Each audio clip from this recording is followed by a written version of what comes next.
And this year you have the Star card. So one of the first things that I want to say to you is this is a great year for you to start thinking about up-leveling your tech game. We're living in very much a digital era now. When you think about the advent of AI, all of these new technologies that are coming forward, this is absolutely a year where you want to start to really brush up on and improve your technological understanding of the world, where it's going, how it's shaping up, how it's unfolding. This is a really good year for you to lean into learning how to use all of these new technologies and softwares that are coming forward, right? So that's on a really practical level. In terms of your actions for your overarching life path or goals, what the Star card really talks about is a glimpse into the future. So this year really has, and what's really funny as well is 2025, obviously, as you know, is a 9 year. 9 is actually ruled by Mars. You are an Aries, so therefore so are you, right? So you actually have a lot in common with the pace and the dynamism of this year. Now, with the Star card as your actions and options card, right, for the year ahead, this means that you are really getting to see what the results of what you're working on or doing at the moment are likely to be, right? So what this means is, in a lot of ways, you get a really clear understanding of whether something is going in the direction that you want it to, or it's going in a different direction. And if it is going where you want it to, you have a chance to course correct here. Another thing with the Star card, because this represents hope and joy and optimism for the future, and it is very much a future orientated energy, this is a year where you need to really clarify what your goals are.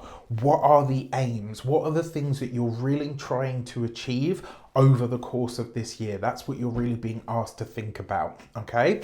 And for yours this year, you have the Death card, right? So endings, completions, and culminations. That's kind of right in line, to be fair, with the universal energy of the year itself. Remember, this is a 9 year, which is all about endings, completions, culminations. This is a year that really promises to bring loads of things to a close. And what it really says to me more than anything else is this can absolutely be a year of transformation, providing you're willing to let go of what you know you are already needing to phase out. Now, the fact that you've got this as the card in January, remember, this year is going to be a slow start to the year. Your ruling planet, Mars, is going to be retrograde right the way through to the 24th of February. So it's not going to be that dynamic push that everybody expects at the beginning of a year, new me, new energy, all of that kind of stuff. The energy for that just isn't present.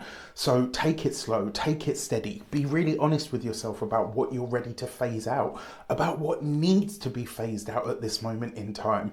This is a time to get really honest and really clear with yourself. Remember, the Death card is endings, completions, culminations, and it does wrap up a cycle. And if you've been with me long enough, you will have heard me say the Death card really shows up to say to you, this thing, this situation, this energy, whatever it might be, is now obsolete. If you are ready, then you can let go of this. And if you phase this out, if you do the Death card consciously, then you don't meet the Tower further down the line, right? So let's give that some clarification. Let's see how we can flesh this out. All right, so you can get one destiny card, one direction card for each month of the year. All right. Okay, so for this, you've got the Seven of Cups. I actually really like this combination, right? Hear me out. I know a lot of you are probably thinking, what the heck, Raph? Right, but I actually really like this combination, and there's a reason for this.